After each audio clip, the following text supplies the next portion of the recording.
"Excuse me, sir, we need you to move." The words were spoken coldly, without emotion, as the flight attendant approached the elderly man, who was holding his boarding pass tightly in his hands.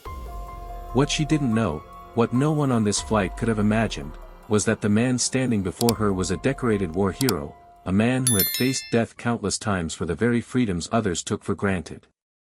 But that didn't seem to matter in this moment. Where are you watching from?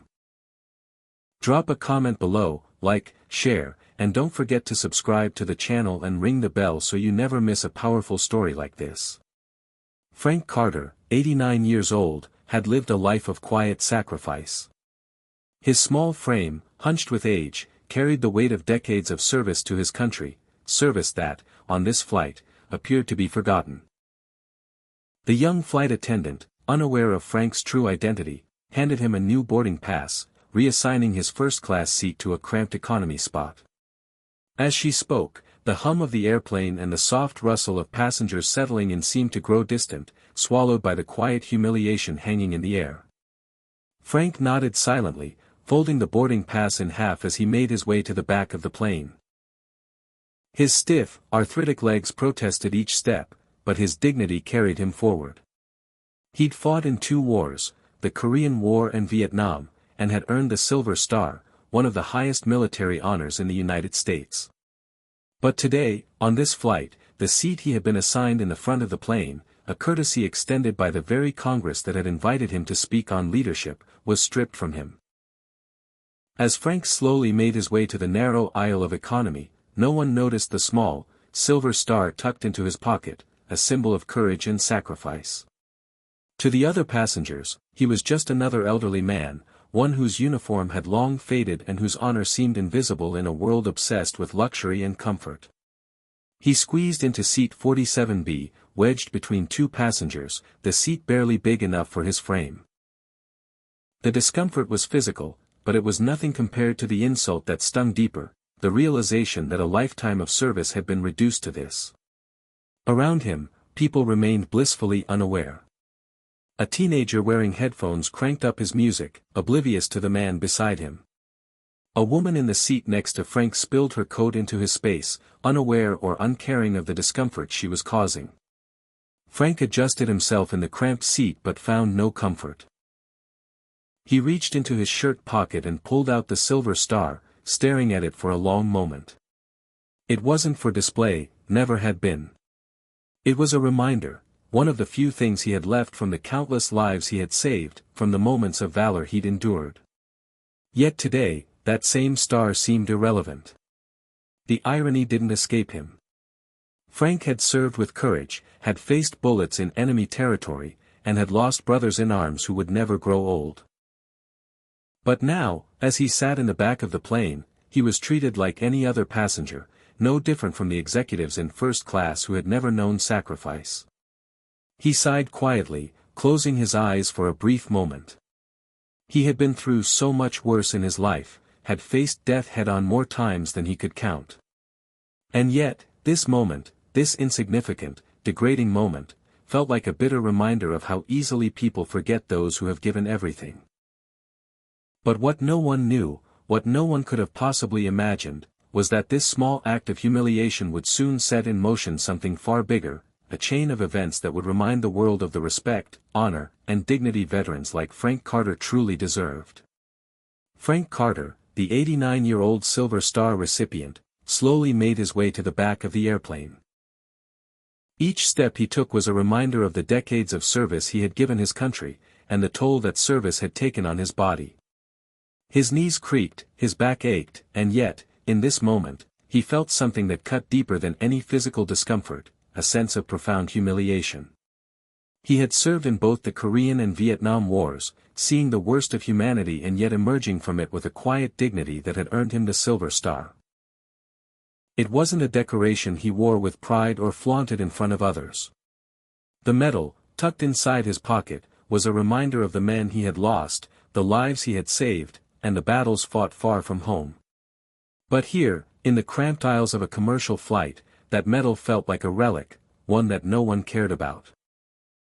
The irony of the situation gnawed at him as he passed rows of empty first-class seats, seats that were now occupied by executives with their laptops open, their attention fixed on their work. They had no idea, no comprehension of the sacrifices that men like Frank had made. For them, this was just another flight, just another day of luxury.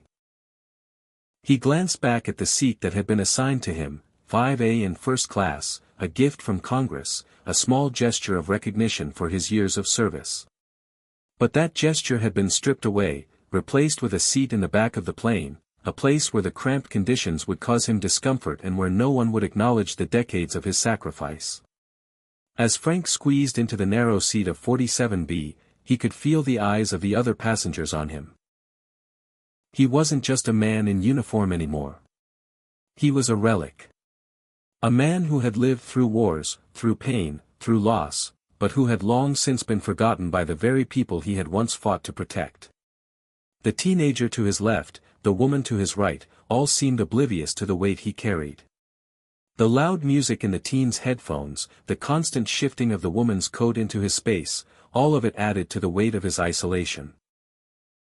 For a man who had faced enemy fire, whose courage had been tested on the front lines, this moment felt worse than anything he had experienced in battle. There were no bullets to dodge, no explosions to avoid. But the emotional weight of being disregarded by the very people he had served was unbearable. He shifted in his seat, trying to find some comfort, but it was impossible. The seat was too small, his legs too long. He adjusted himself several times, but nothing helped.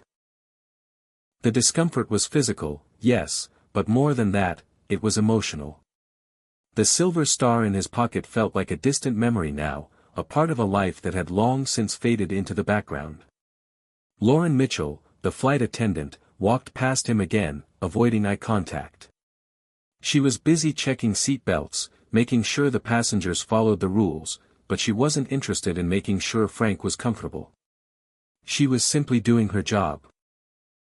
Her eyes, whenever they flicked toward him, showed no recognition, no understanding of the man sitting in the back of the plane. He wasn't a war hero to her. He was just another passenger, another inconvenience to be dealt with. Frank closed his eyes, leaning his head against the window.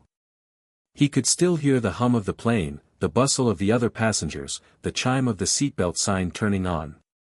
But all of that felt distant, like the sounds of a world that no longer cared about him. He had given so much, his youth, his health, his friends, his sanity, but now, he was just a man who had been moved to the back of the plane. No fanfare, no recognition. Just a quiet, humiliating reminder that sometimes, the sacrifices we make go unnoticed. David Briner, Frank's grandson. It didn't take long for David Briner, Frank's grandson, to notice the discrepancy. The young lieutenant, who had served in the National Guard, knew his grandfather well. They had spent countless hours together, listening to Frank's war stories, learning about the true meaning of service, duty, and sacrifice. David admired his grandfather more than anyone else in the world, but today, he felt something new, anger. He had seen Frank's excitement the night before. Frank had been thrilled to attend the ceremony in Washington, to be honored by Congress for a lifetime of service. The first-class seat, the comfort, the respect. It had been a small but meaningful gesture, a way for the nation to show appreciation for the sacrifices Frank had made. But now, as David watched his grandfather walk to the back of the plane, David felt the sting of betrayal. This wasn't right. David could see it clearly, the discomfort on Frank's face as he settled into his seat. He could see the quiet resignation in his grandfather's eyes, the way he had accepted the situation without protest. But David wasn't ready to accept it.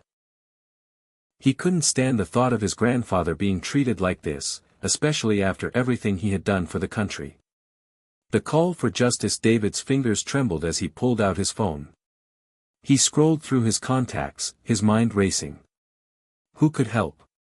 Who could fix this? There was only one name that came to mind. He found the contact, Colonel James Harrison, a man who had served with Frank in the past, a man who owed his life to Frank's actions during the Vietnam War. They had a bond, a shared history, and David knew this was the person who could make things right. David's hands shook as he dialed the number. Colonel Harrison's office, the voice on the other end answered. "It's Lieutenant David Briner, I need to speak with the colonel." "It's urgent," David said, his voice tense with emotion. The phone line went silent for a moment before the voice came back. "The colonel is in a meeting, Lieutenant. May I take a message?" David's frustration grew, but he held it in. He glanced at his grandfather, who was now seated in the cramped space, looking more uncomfortable than he ever had in his life. "Tell him it's about Major Frank Briner. He'll want to take this call," David said, his voice unwavering. Moments later, the phone rang again. David's heart raced as he heard the familiar voice of Colonel Harrison. "Did you say Major Frank Briner?" the colonel asked, his voice full of emotion. "Yes, sir. They moved him to economy. They reassigned his seat after Congress gave him a first-class ticket," David explained, his words tumbling out quickly. "They disrespected him, Colonel. They're treating him like any other passenger." Harrison's voice softened, the weight of the situation settling over him. "I'll take care of it, Lieutenant. Don't go anywhere." The minutes felt like hours as David sat in his seat, his eyes flicking back and forth between his grandfather, still wedged uncomfortably in the cramped economy seat, and the phone in his hand. His fingers tightened around it, as though willing the call to work, to somehow make things right. The idea that Frank, a Silver Star recipient, was being treated this way stung more than David had expected. The injustice of it weighed on him heavily. As the plane cruised toward Washington, David couldn't shake the feeling that this wasn't just about a seat on a plane, it was about respect, honor, and the way veterans, especially those who had sacrificed so much, were treated in the modern world. Frank had fought for a country that now seemed to have forgotten the true cost of freedom, and that bothered David more than anything. The thought that his grandfather's legacy could be tarnished by something as trivial as an economy seat filled him with a quiet rage. The call had gone through, and now it was a waiting game. David had done all he could for now. But that wasn't enough. Frank deserved more than an apology. He deserved recognition. David watched as the staff continued about their business, the flight attendants walking by, their eyes averted, not daring to meet Frank's gaze. Lauren Mitchell, the flight attendant who had given the orders to reassign Frank's seat, was focused on checking the other passengers, barely sparing a glance toward the man in the back. It was as if Frank was invisible. Colonel Harrison's intervention at Denver International Airport, the call was answered by Colonel James Harrison with the urgency David had hoped for. A man of action, Harrison had no patience for bureaucracy or disrespect when it came to veterans. Frank had once saved his life during a harrowing rescue operation in the Mekong Delta. Their bond was one forged in the heat of battle, and that bond had never wavered. "What airport are you at?" Harrison asked, his voice serious. "Denver. Atlantic Frontier Airlines Flight 447 to Washington," David replied quickly. "Don't go anywhere," Harrison said firmly. "I'll take care of it." David sat back in his seat, heart pounding. He knew the situation would be handled, but how? What could one man in a suit, even a high-ranking officer, do to right such a blatant wrong? As he wondered this, his eyes met Frank's, who was now leaning against the seat, looking out the window. He caught his grandson's gaze for a moment and gave him a small, weary smile, as if to say, "It's fine, kid." But David knew better. This wasn't fine. This wasn't acceptable. The military's response, a show of force back at the airport, Colonel Harrison wasted no time. He made a direct call to Richard Pierce, the CEO of Atlantic Frontier Airlines. Pierce, a Gulf War veteran himself, was known for his patriotism and his high standards for service. The minute he heard what had happened, he understood the gravity of the situation. "Richard, we have a situation on one of your flights," Harrison said, his voice tense. "A decorated veteran is being disrespected by your staff right now." Pierce didn't hesitate. "What do you need, James. We need to fix this immediately. It's a matter of respect. The veteran in question is Major Frank Briner. A Silver Star recipient, Harrison explained, each word deliberate and weighty. Harrison heard Pierce let out a heavy sigh on the other end of the line. "I'll make sure this is resolved," Pierce said with finality. "You have my word." And with that, Pierce sprang into action. The march of justice. Within minutes, General Graham Ford, a seasoned officer stationed at Denver Air Force Base, was called into action. Ford, a man whose posture was always impeccable and whose presence was felt the moment he entered a room, was a natural leader. He immediately mobilized a unit of 10 soldiers, each of them dressed in full uniform, their medals gleaming, their steps synchronized and powerful. As they marched through the terminal, the sound of their boots echoed through the marble floor, and passengers paused, turning to look in stunned silence. There was something commanding in the air, something that stirred an instinctive respect in everyone around. The military, with its air of purpose and history, was arriving, not in combat boots, but in the name of justice.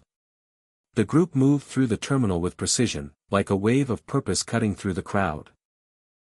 People began pulling out their phones, some taking photos, others filming, sensing that something remarkable was unfolding before their eyes. Confronting the flight crew at Gate B-17, Lauren Mitchell and her fellow crew members were going about their routine when they heard the unmistakable sound of boots approaching. The air seemed to change, growing thick with anticipation.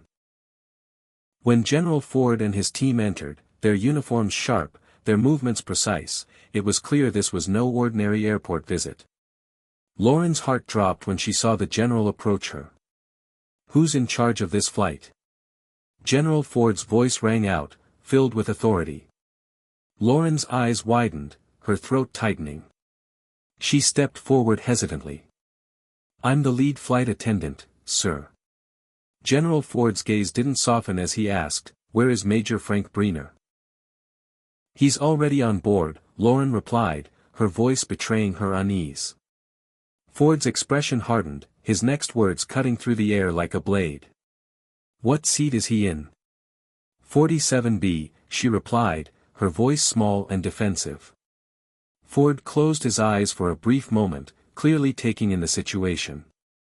When he opened them, his gaze was unyielding. "Why is Major Frank Briner not in his assigned first-class seat?" Lauren's explanation was half-hearted, stammering as she spoke about loyalty policies and operational procedures. But Ford wasn't interested in excuses. His next words were final, unflinching. "I didn't ask about your policies. I asked why a decorated veteran with a Silver Star isn't being treated with the respect he deserves." Restoring dignity, General Ford turned toward the group of soldiers standing at attention behind him. "Let's make this right." The soldiers, moving as one, stepped toward the plane. The passengers inside, oblivious to the unfolding drama just moments before, began to sense something was happening. People glanced out of the windows, their curiosity piqued. A few passengers began filming, sensing that history was unfolding before them. Inside the plane, the atmosphere changed instantly as General Ford and his soldiers made their way down the aisle, their presence commanding silence. Every passenger turned their head, trying to make sense of the situation. Frank, still unaware of the military's intervention, sat in his seat, his back aching from the long minutes in cramped quarters. It wasn't until General Ford's voice rang out across the cabin that Frank realized what was happening. "Where is Major Frank Briner?" Ford's voice resonated, drawing the attention of everyone around. Frank, still unsure of the commotion, raised his hand. "Here, sir," he said, his voice calm despite the turmoil inside him. Ford, his expression fierce but respectful, marched toward Frank. He stopped directly in front of 47B and addressed Frank by name. "Major Briner," he said, as the soldiers snapped to attention and saluted. Frank blinked in surprise. He hadn't expected this. He never expected recognition, especially not in a moment like this. General Ford's next words cut through the air like a clarion call. "Major Briner, please come with me." The atmosphere inside the plane had shifted dramatically. For a moment, everything seemed suspended in time as General Ford's authoritative presence filled the narrow cabin. The sound of his footsteps echoed in Frank's ears, and the eyes of the passengers turned towards the front of the plane. All eyes were now on the elderly man who had long served his country, the man who had saved lives, lost friends, and endured unimaginable hardships in faraway lands.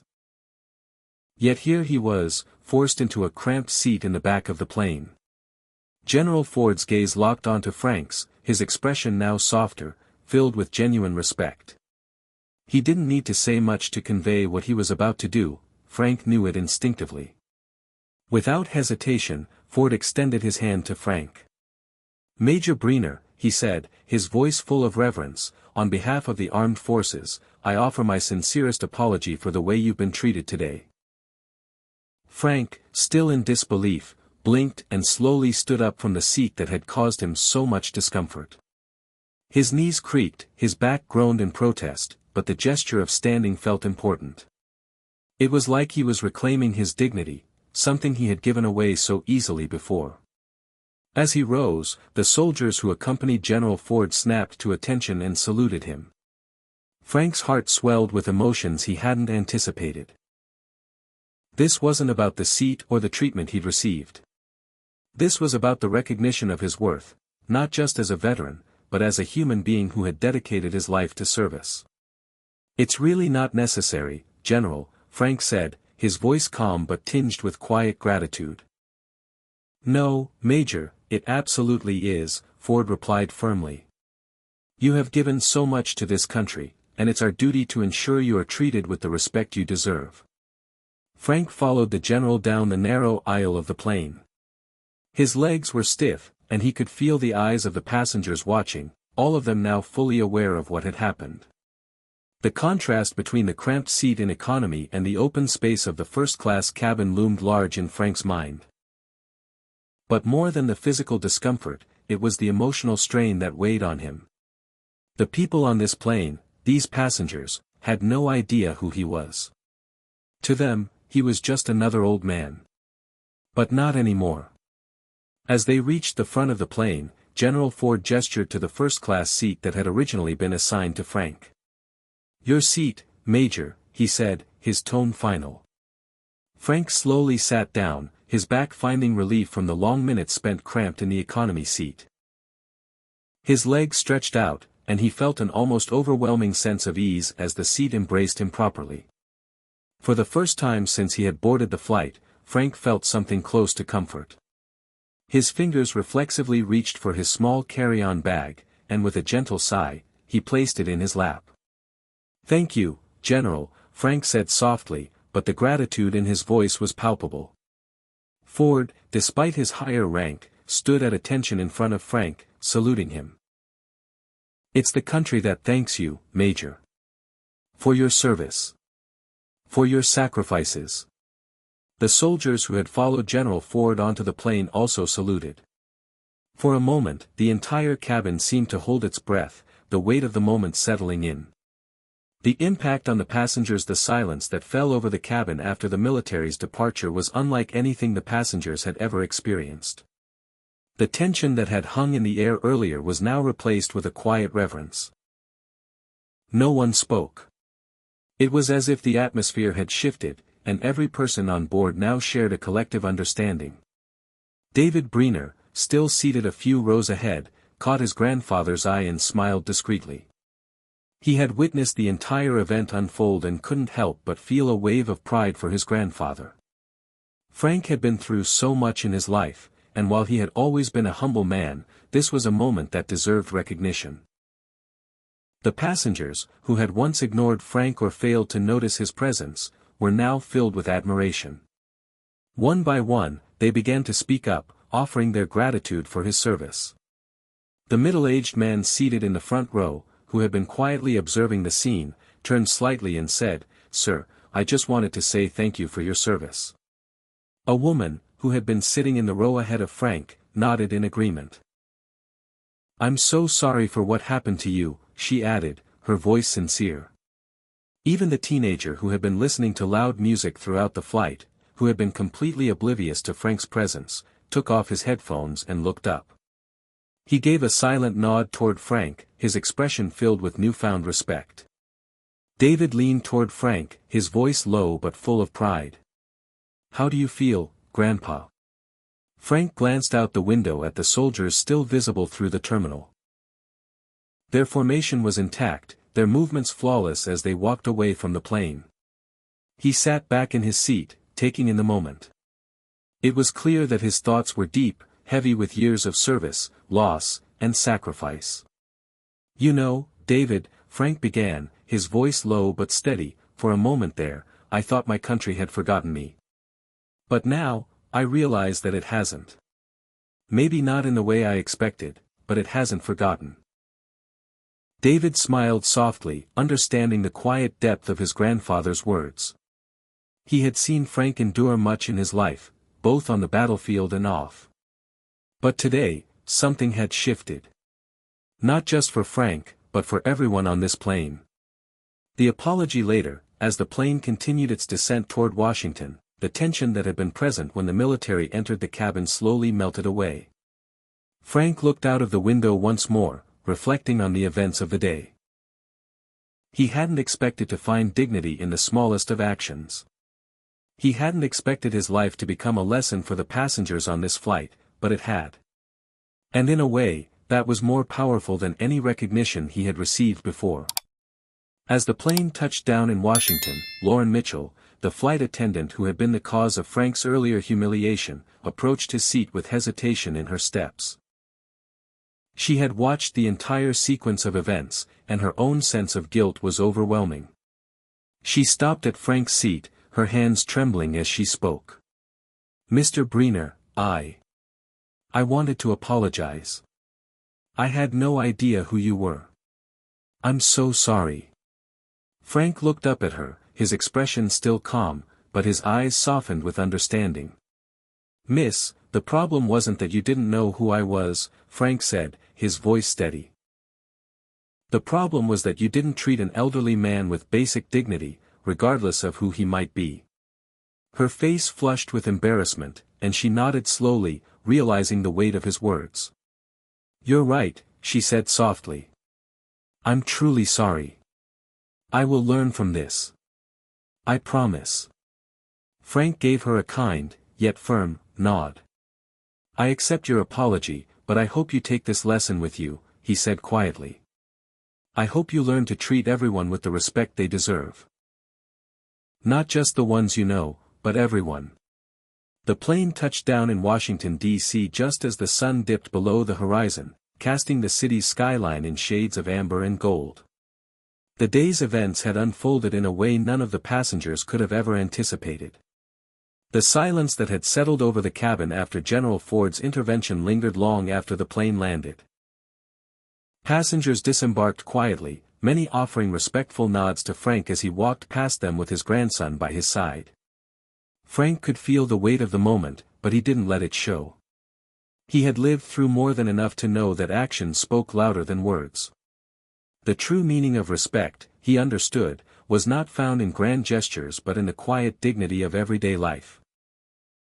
Yet, even in this small moment, Frank had been reminded of the simple power of being seen, being acknowledged, and being respected. David, still by his grandfather's side, was amazed by how the entire atmosphere had changed in the span of just a few minutes. People who had once turned their heads, oblivious to Frank's presence, were now openly expressing gratitude. The teenager who had once cranked up his headphones now looked at Frank with a newfound understanding. It was a reminder that sometimes, a single act of justice could change everything, shifting perspectives, igniting a ripple effect. Frank didn't need applause. He didn't need any more recognition. But it was clear to David that this small act of dignity had awakened something within people. It was a reminder of how little it took to show respect to those who had given so much. The aftermath the next day, the story of what had happened on Flight 447 spread like wildfire. A passenger, who had recorded the entire incident, posted it online. The video quickly went viral, with thousands of people sharing it, commenting on it, and expressing outrage over the way Frank had been treated. The internet exploded with messages of support for the decorated veteran, and soon, news outlets picked up the story. Frank, who had never been one to seek attention, was suddenly thrust into the spotlight. But he didn't care for the media frenzy. What mattered was that the story was resonating with people. The treatment he had received, the disrespect, the humiliation, was no longer just an isolated incident. It had become a symbol of a larger issue: how veterans were too often overlooked and treated as if their service had been forgotten. By noon, Frank's name was trending. News anchors were discussing the incident, asking the question that had been on everyone's mind. How could a man who had earned the Silver Star, a hero who had fought in 2 wars, be treated so poorly? Frank's face, both weathered and dignified, appeared on television screens across the country. He didn't want this. He didn't need this. But for the first time in years, he realized that his experience could be used to bring awareness to something that needed attention. Corporate accountability. Meanwhile, at Atlantic Frontier Airlines, the consequences of the incident were unfolding. Richard Pierce, the CEO of the airline, had received the call from Colonel Harrison the day before, and after hearing about the public humiliation of Frank, he knew he had to act. Pierce wasn't a man to shy away from responsibility. As a Gulf War veteran himself, he understood the gravity of the situation. The video of Frank's treatment had spread quickly, and the public backlash was growing. The integrity of his airline was at stake. In his office, Pierce watched the video on his tablet for the 3rd time. Frank, a Silver Star recipient, had been forced to sit in a cramped economy seat, relegated to the back of the plane, while those who had never known the horrors of war occupied first-class seats with their laptops open and their expensive coffee cups in hand. Pierce's jaw clenched. He couldn't understand how something so disrespectful had been allowed to happen, but he was determined to make it right. That afternoon, Pierce called an emergency board meeting. The video of Frank's mistreatment had been viewed millions of times, and the outrage was growing. The airline's customer service department was under fire, and Pierce knew they needed to make a swift and decisive move to restore the company's reputation. The Briner Protocol. The next day, Atlantic Frontier Airlines made a public announcement that sent shockwaves through the industry. They had implemented the Briner Protocol, a new corporate policy designed to honor and respect all military veterans who traveled on their planes. The company promised to never again allow such a disrespectful incident to happen, and they vowed to ensure that veterans, regardless of their rank or status, would be treated with the respect they deserved. The press release read, in part, Atlantic Frontier Airlines acknowledges that our freedom to fly American skies was earned through the blood and sacrifice of our veterans. It is our duty and our privilege to honor them on every flight. Going forward, we will have a dedicated veteran support team to ensure the dignity of our veterans is upheld. Lauren Mitchell, the flight attendant responsible for the seat reassignment, was reassigned to the airline's training department. Her job was now to help educate new employees on the importance of respect and dignity in customer service. It wasn't a punishment, it was an opportunity for growth. She would teach others the lessons she had learned the hard way. Benson Carter, another airline employee involved in the incident, was promoted to supervisor after submitting a detailed report on the matter. His quick thinking and honesty had been key in helping to rectify the situation, and his new position would give him the ability to make sure nothing like this would ever happen again. The Briner Protocol quickly became a model for other airlines. Within 6 months, more than 15 major airlines adopted similar policies to honor veterans, recognizing the importance of showing gratitude for those who had served.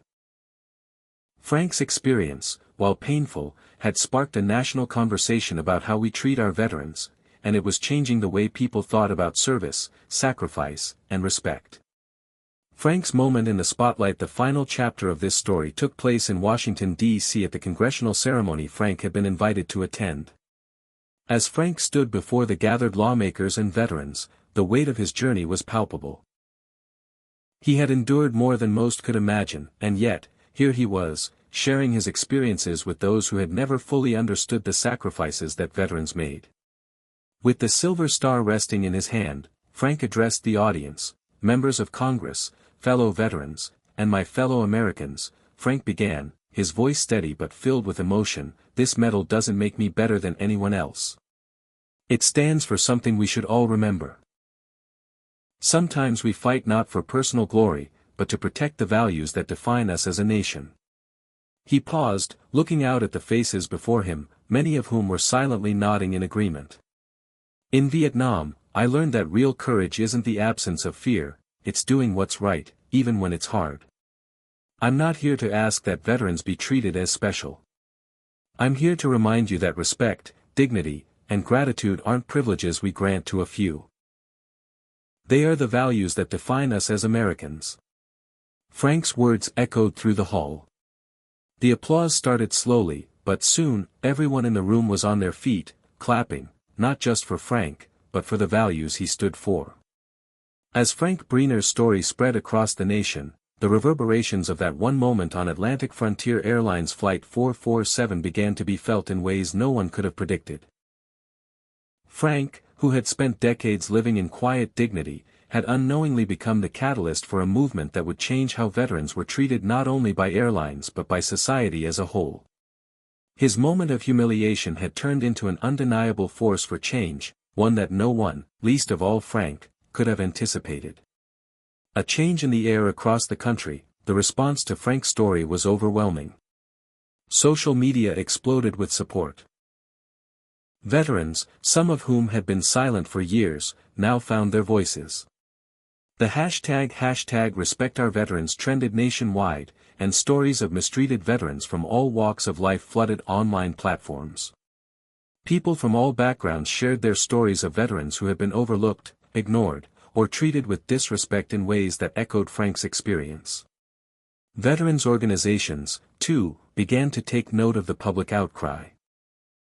Many of these groups, who had long worked behind the scenes advocating for better treatment of veterans, saw this moment as an opportunity to shine a spotlight on the systemic issues that plagued military veterans' treatment in civilian life.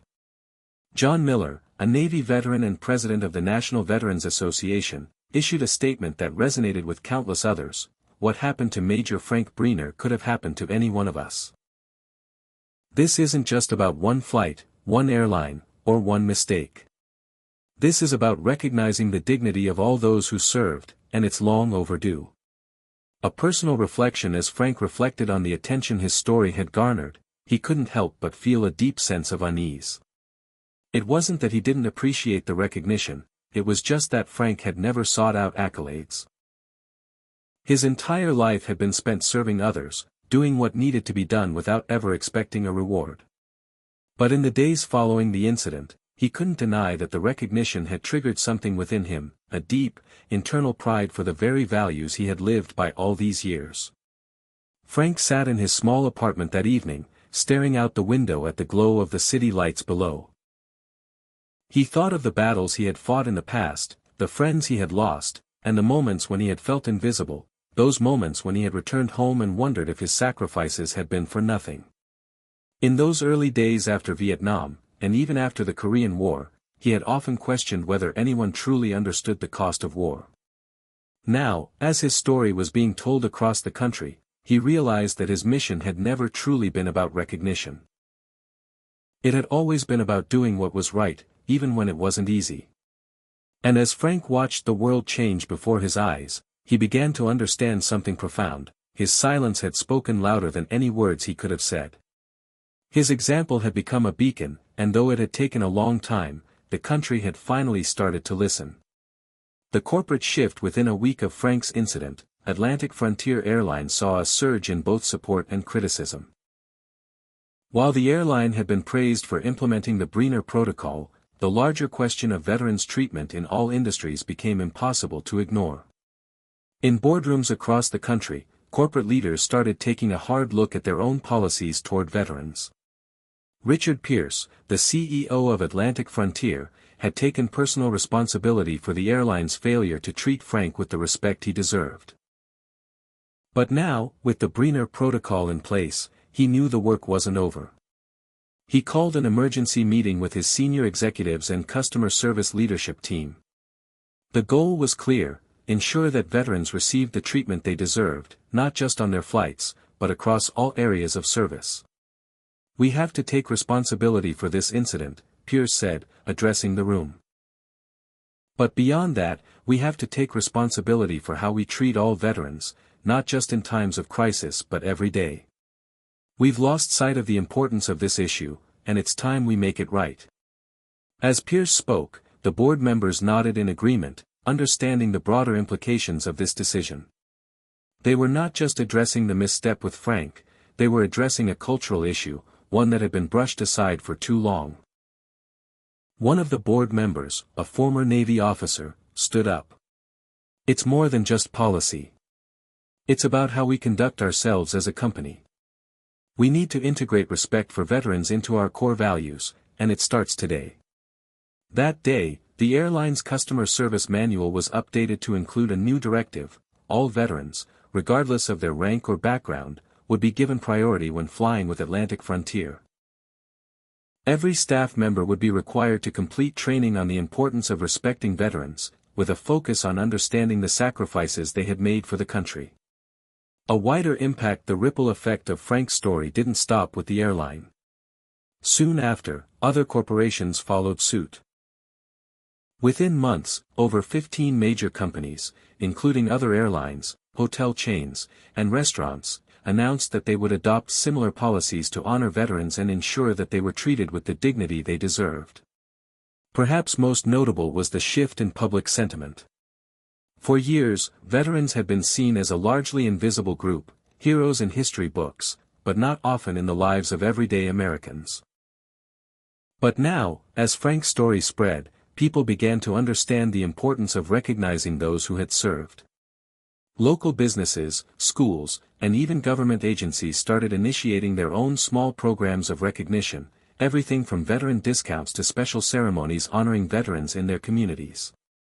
The country began to understand that the real cost of war wasn't just the physical injuries or the loss of life. It was the emotional toll it took on those who returned, the sense of alienation they sometimes felt, and the lack of acknowledgement they received when they came home. Frank's final reflection. In the months that followed, Frank continued to lead a quiet life. He didn't attend many interviews or make public appearances. But in his heart, he knew that the impact of his story would be felt for years to come. At the same time, he saw the change in the people around him, his community, his family, and even the young people who had never known a world at war but were now filled with respect and gratitude for those who had fought. One evening, after a small ceremony in his honor at a local veterans hall, Frank found himself standing alone for a moment, looking at the small medal that had once defined his worth in the eyes of others. He didn't wear it on his chest, but he carried it with him, always. As the room filled with laughter and conversation, Frank realized something profound. It wasn't the medal that mattered. It was the people who cared enough to listen, to recognize, and to remember. He had given his all to this country, and now, for the first time in many years, he felt like his service had truly been honored. He smiled, a soft, contented smile, as he turned to leave the hall. His life had never been about recognition. But perhaps, after all these years, it was time to finally let the country remember what it owed. Frank Briner never sought the limelight, but as the months passed after the flight incident, it became clear that his story had not only affected those who witnessed it firsthand but had become a turning point for an entire nation. What started as an unfortunate situation on a commercial flight had sparked a cultural shift, a conversation about respect, dignity, and the ongoing treatment of veterans. But for Frank, this wasn't about the policies or the public recognition. This was about something deeper, the way people saw those who had served their country and what it meant to honor their sacrifice. The first-class seat. Despite the overwhelming support from the public, Frank continued his routine as he had before, quiet, humble, content in the background. He didn't want the spotlight. He still made his way to the local Veterans Hall to clean the memorial, just as he had every Saturday morning for years. He still sat at the same corner table at the Cornerstone Cafe for his daily coffee, not needing anyone to acknowledge his presence. Frank Briner had lived through the fires of war and emerged a man who sought peace more than praise. But even though he didn't seek attention, the public's perception of veterans was forever changed. People in Riversburg and beyond had started to look at their military heroes differently. They no longer viewed them as relics of history but as living individuals who had given everything for the country's freedom. Frank's treatment on that plane, humiliating as it had been, became a symbol of the larger issue that needed to be addressed, treating veterans with the respect they deserved. The Brenner Protocol, the corporate policy established by Atlantic Frontier Airlines, began to take root across industries. Veterans started to be treated better at airports, in restaurants, and even in their local communities. More veterans received priority services, special recognition, and greater access to programs that catered to their well-being. Frank's humble act of enduring public humiliation had led to a domino effect that shifted the national conversation. David Brenner's reflection. David Brenner, Frank's grandson, was deeply affected by the changes he had witnessed since that day on the flight. As a young lieutenant in the National Guard, he had always admired his grandfather's quiet strength, but watching the way Frank had been treated and then witnessing the outpouring of support, David realized just how much his grandfather's actions, his mere existence, had inspired others. The video of Frank's treatment had gone viral, and while David had been angry at first, he now understood that the real lesson from that moment wasn't about getting even or creating a spectacle. It was about making a positive change. David had always been proud of his grandfather, but now he felt an even deeper sense of gratitude. He watched Frank stand tall in the face of what many would consider a simple inconvenience, yet what Frank endured had become a teaching moment for the nation. It had instilled in David an even stronger sense of duty to honor not just the memory of soldiers but the living veterans who continued to walk among them. One evening, as they sat together at the Cornerstone Cafe, David asked Frank a question that had been on his mind since the public recognition of his grandfather's actions. "Grandpa," David began hesitantly, "do you think the world will ever fully understand what you and so many others went through?" Frank looked up from his coffee, his eyes reflecting the years of experience and wisdom he carried. "David," Frank said slowly, "I don't know if anyone ever will. But that's not what matters. What matters is that we continue to live by the values we fought for: respect, dignity, and the willingness to sacrifice for something greater than ourselves." David nodded, absorbing the quiet wisdom in his grandfather's words. Frank wasn't concerned with public recognition or how people would remember him. His legacy was rooted in his actions, not his accolades.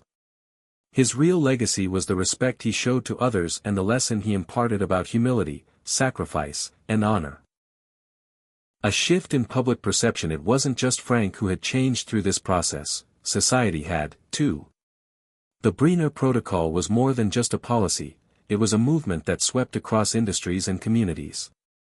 Major corporations started to show respect for veterans in more visible ways.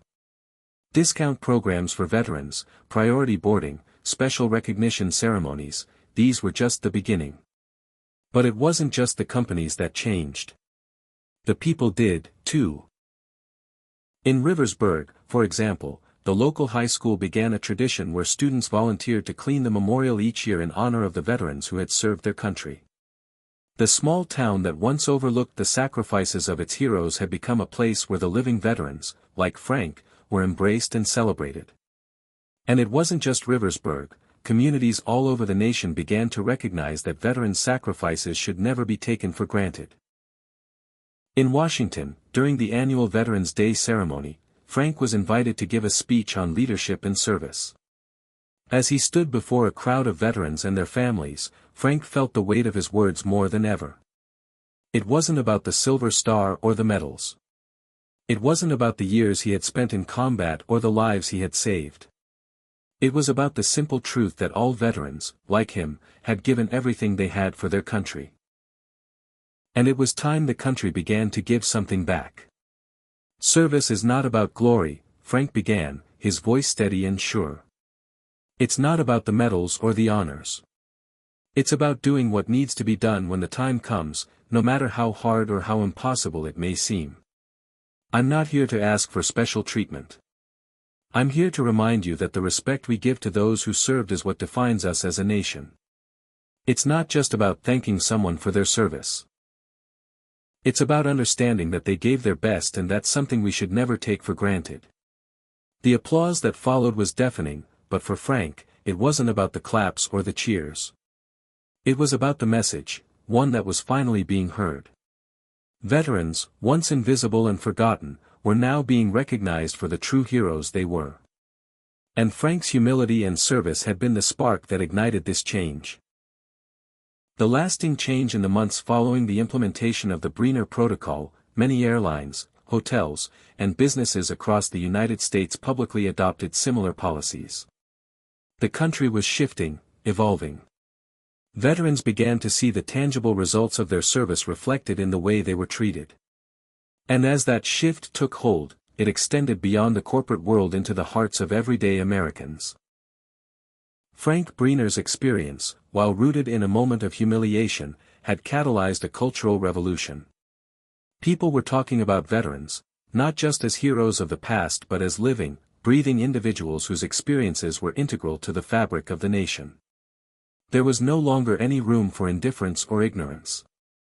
Veterans had earned their respect through their actions, and the nation was finally learning to repay them for their sacrifices. Frank, who had never sought the spotlight, found himself at the center of this transformation. But he didn't care about the attention. What mattered to him was that the younger generation now understood what it meant to honor those who had given so much.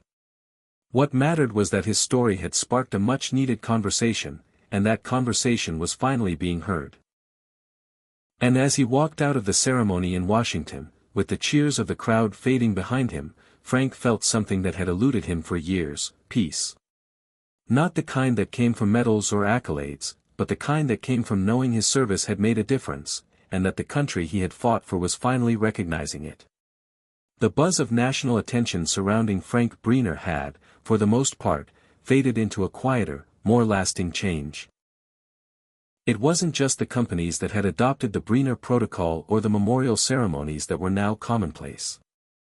It was the subtle shift in the way people looked at veterans, the way they thought about service and sacrifice, and how they treated the men and women who had given so much for the country. But for Frank, all of this meant very little in comparison to the simplicity of the life he had always lived. He was still the same man, sitting at the same corner booth in the Cornerstone Cafe, sipping his morning coffee.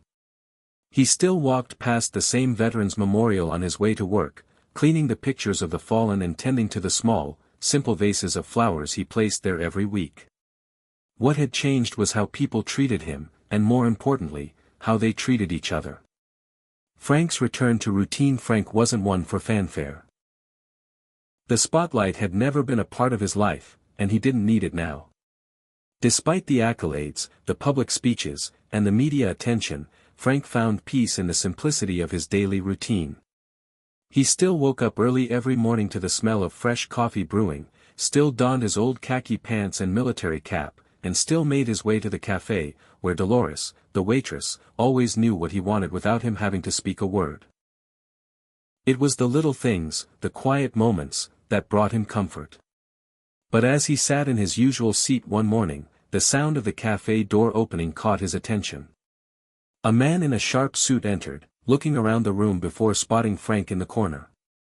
The man paused, his eyes lighting up with recognition. Frank had seen him before, on television. He was one of the politicians who had attended the ceremony in Washington when Frank had delivered his speech on leadership. Frank hadn't expected to see him again, let alone here, in his quiet hometown cafe. The man made his way over to Frank's table, his hand outstretched. "Major Briner," he said with a warm smile. "It's an honor to meet you again. I'm Congressman Ethan Graves. I wanted to thank you personally for what you've done, not just for your service, but for what you've inspired across the country." Frank stood up slowly, his joints protesting, but he smiled politely as they shook hands. "Thank you, sir. But I'm just doing what's right. No need for all the fuss." Graves sat down across from Frank, clearly eager to speak with him. "No, it's more than that. You've changed the way people think about veterans. You've made it clear that what they deserve isn't just gratitude, but respect. And that's something we, as a nation, have often overlooked. Frank nodded, but in his mind, he was far from convinced that he had done anything more than what any man or woman in his position would do. To him, the respect was never about him. It was about the generation of soldiers who had fought, many of whom had never returned home, and the ones who had survived, like him, carrying the weight of war with them in ways most would never understand. "I've just lived a simple life, Congressman," Frank said, his voice steady but reflective. "The country gave me a lot to fight for, and I did it without looking for anything in return. I just wanted people to understand that sometimes respect comes in the smallest of actions. It's not about grandeur, it's about remembering." Graves smiled, his gaze softening. "And that's why people are finally starting to get it, Major. That's why your story has resonated so deeply." The ripples of change. As the months passed, Frank noticed subtle changes in the way people interacted with him. It wasn't always overt. Sometimes, it was in the way people moved aside to make room for him on the sidewalk. Other times, it was in the respectful nods he received when he walked through the Veterans Hall. People, especially younger generations, seemed to recognize the weight of history that he carried with him. They knew he wasn't just any old man, he was a living testament to the sacrifices that had shaped the country they now lived in. One afternoon, as Frank stood in front of the Veterans Memorial, wiping down a photograph of a young soldier who had died in combat, a group of teenagers approached him. They had been sitting in the park across the street, laughing and playing, but now they stood silently in front of him, watching his every move. Frank paused, glancing at them, his hand resting on the frame of the photo. He didn't expect much, young people rarely showed interest in these types of things. But one of the teenagers stepped forward. A young girl, no older than 16, her expression serious, looked at Frank. "Sir," she said hesitantly, "my teacher told me about what you did. She said you were a hero. I just wanted to thank you." Frank blinked in surprise. He wasn't used to being called a hero. He wasn't sure he ever would be. But he smiled at the girl, gently shaking his head. "I'm no hero, child," he said softly. "I just did my job, like anyone else would. The real heroes are the ones who didn't make it home." The young girl seemed to consider this for a moment before nodding solemnly. "Thank you, though. For everything. And for teaching us how to be better." Frank smiled warmly. "Thank you for saying so. It's you young people who are going to shape the future. Just make sure you remember those who helped get you here." The group of teenagers walked away, not with the usual chatter that accompanied their gatherings, but in quiet reflection. Frank watched them go, feeling a quiet sense of peace settle in his chest. They didn't understand everything, not yet, but they understood enough to carry the lesson forward. Respect, dignity, and sacrifice were values that would continue to be passed down, from one generation to the next. The true legacy. It was clear now, Frank's legacy wasn't in the silver star he carried in his pocket, or in the medals on his shelf. It wasn't in the speeches he had given or the recognition he had received from Congress. His true legacy was in the everyday lives of those he had touched. The small changes in people's behavior, the respectful gestures, the quieter ways that veterans were now treated with the respect they deserved, it was all the result of one man's willingness to endure humiliation for the sake of something larger than himself. At the end of the day, Frank returned to his modest apartment, where his life remained simple. He didn't need the spotlight, and he didn't crave the accolades. He had done his duty, and now it was time for the world to start doing its duty to the men and women who had served. Frank's story wasn't just about the day he was moved from first class to economy. It was about the small, consistent acts of respect that built a foundation for a stronger, more grateful nation. It was about remembering the sacrifices of the past, and ensuring that those who served were never forgotten again. The silence that followed Frank's speech at the ceremony in Washington, the applause, the national movement, all of it served to show one simple truth: heroes don't need to be recognized in grand gestures. Sometimes, they're just the quiet people who keep showing up, day after day, doing what's right without asking for anything in return. And with that, Frank Breener's legacy. Quiet, humble, and powerful, had become the bedrock upon which the nation had begun to rebuild its understanding of respect and gratitude. The journey had come full circle for Frank Breener. The recognition he never sought was now woven into the fabric of society, and the ripples of change that began on that fateful flight continued to reverberate. The Breener Protocol had shifted the conversation on veterans' rights and respect, but there was still more to do. While the corporate world began to show respect, the larger issue was about creating a cultural shift, a long-lasting respect for those who served, one that would outlast any policy change or media frenzy. The ceremony at the Capitol months after the incident, Frank found himself back in Washington, D.C., standing in front of a packed hall at the Capitol, the very place where he had once been invited to give a speech on leadership. This time, however, things were different. The entire hall was filled with not only lawmakers and veterans but civilians who had been impacted by the story of the Silver Star recipient. There was a quiet reverence in the air, something deeper than the typical applause that followed the end of speeches. This was about something more than ceremony. It was about understanding, acknowledgement, and finally, giving veterans the respect they had always deserved.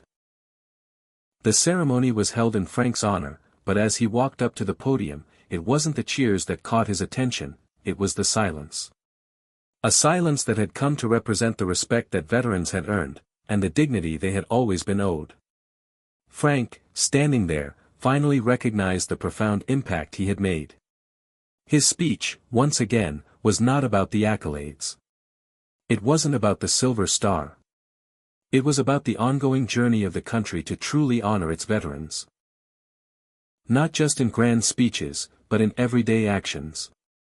Service doesn't come with a price tag or a public celebration, Frank began, his voice steady but filled with emotion. It comes with a promise. A promise to protect, to sacrifice, and to give all that one has for the well-being of others. The respect you give to those who serve doesn't end with a thank you. It's carried out every day in the little ways. In the respect you show, in the way you treat the elderly, in the way you honor those who serve not only on Memorial Day, but on every day of the year. He paused, looking out at the audience before continuing. Today, we stand together not just to honor me or any other veteran, but to recognize the importance of respect, dignity, and sacrifice. I ask you to carry this respect forward, not just with words, but with actions. These men and women fought not for recognition, but to protect the values we hold dear as a nation. Now it's our turn to do the same for them. The applause that followed was not the usual polite clapping but one born from genuine respect, a recognition of Frank's lifetime of service, and of the countless others who had given the same. Frank didn't need the applause. He never had. But in that moment, he realized that it wasn't about him anymore. It was about the entire generation of soldiers, veterans, and everyday citizens who were finally seeing the value of those who served.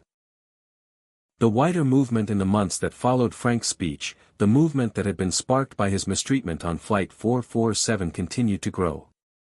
Atlantic Frontier Airlines, though no longer the sole company under scrutiny, was now seen as the leader in veteran recognition. Frank's story had sparked conversations across the country, from small-town diners to corporate boardrooms. A new sense of duty toward veterans began to spread, both in words and in actions. And the change wasn't limited to just airlines. Across the country, businesses started adopting policies similar to the Breener Protocol. In airports, hotels, and restaurants, veterans were given priority services. The government also began to look at better ways to ensure veterans' needs were met, from healthcare to job opportunities, and from education to housing. There was a renewed emphasis on the people who had served, recognizing that their sacrifices did not stop when they returned home. Even the media, once indifferent, began to turn its attention toward veterans in a new light. Documentaries, interviews, and articles began to focus on the stories of living veterans, showcasing their challenges, their bravery, and their untold stories. It was no longer about showcasing a hero's narrative as a one-time event but about embedding veterans into the national consciousness, understanding that their contributions were woven into the very fabric of American history. Frank's quiet pride back in Riversburg, life returned to normal for Frank. He continued his quiet routine, cleaning the Veterans Memorial, sitting for his daily coffee at the Cornerstone Cafe, and enjoying the small joys that came with living a life of purpose and simplicity. Yet, there was a slight shift in how people treated him. The once overlooked veteran who had lived among them now received nods of respect, small gestures of gratitude, and the occasional heartfelt thank you. But Frank never let it go to his head. He didn't need the recognition. He never had. What mattered to him was that the world had begun to understand. What mattered was that the next generation of Americans would grow up with a greater appreciation for those who had sacrificed. One afternoon, as Frank sat at his usual table, sipping his coffee and reading the local paper, Dolores came over with a smile. "The usual, Frank?" He looked up from his paper, smiling back. "Yes, Dolores. The usual." She set the plate of toast and jam in front of him, but this time, she lingered a moment longer. "I've been thinking," she said, her voice softer than usual. "You never talk about what happened on the plane, about the way they treated you. But I know it meant something. It changed a lot of things. You've done something good, Frank. Really good." Frank's eyes softened, and he nodded. "I didn't do it for the thanks, Dolores. I did it because it was time for people to see. Not just me, but all the men and women who served. They deserved better." Dolores smiled, wiping her hands on her apron. "Well, you gave them that. And you gave us all a reminder of what really matters." Frank didn't respond immediately. He sat back, feeling a quiet sense of pride, a kind of peace that only came with time. He knew the work wasn't over. The conversation about veterans would continue, and the work to ensure they were respected would persist. But for the first time in his life, Frank felt the weight of his sacrifices recognized, not in grand gestures, but in the quiet, everyday lives of the people around him. The lasting change as the years passed, the national attitude toward veterans continued to evolve. Frank's legacy became one of dignity, respect, and quiet courage. His actions had sparked a national movement, but it was the values he had lived by, the values he had carried with him throughout his life, that had truly made a difference. For Frank, the work was never finished. It was about teaching others how to honor the past while also making a difference in the present. He had never sought recognition, yet in the end, his story had become an example to a nation. It wasn't about his medals or his accolades. It was about the silent strength that came from living a life of service and the quiet power of respect. And in the end, Frank Briner had received what he had always wanted, not applause, not grand speeches, but the knowledge that the country he had served had finally remembered the true meaning of sacrifice. ChatGPT de NOI, the story of Frank Briner teaches us profound lessons about respect, dignity, and the power of quiet strength. Frank, a Silver Star recipient, spent most of his life in humble service to his country, never seeking accolades or recognition. Yet, when he was treated with humiliation on a commercial flight, relegated to economy class despite his first-class ticket, it was a painful reminder that veterans are often overlooked and undervalued. However, the story doesn't end in bitterness or anger. Instead, it catalyzes a nationwide shift in how veterans are treated. This change didn't come from grand gestures or loud protests, but from the quiet dignity and respect Frank maintained in the face of mistreatment. His actions set off a ripple effect that reminded us all that true honor doesn't lie in medals or public recognition but in the small, everyday acts of respect we show each other. Frank's legacy is a reminder that we must never take for granted those who have sacrificed for our freedom, and that respect should be a constant practice, not just a seasonal sentiment. For adults and seniors, this story resonates deeply, encouraging us to reflect on how we treat others, especially those who have given so much for their country. It teaches that the worth of a person is not determined by external recognition but by the integrity with which they live their lives. It's a call to action to show respect to others, regardless of their background or appearance. Frank Breener's story is proof that even the smallest act of kindness or respect can change lives and inspire others to do the same. If you found value in this story, please take a moment to like, subscribe to the channel, and ring the bell for notifications.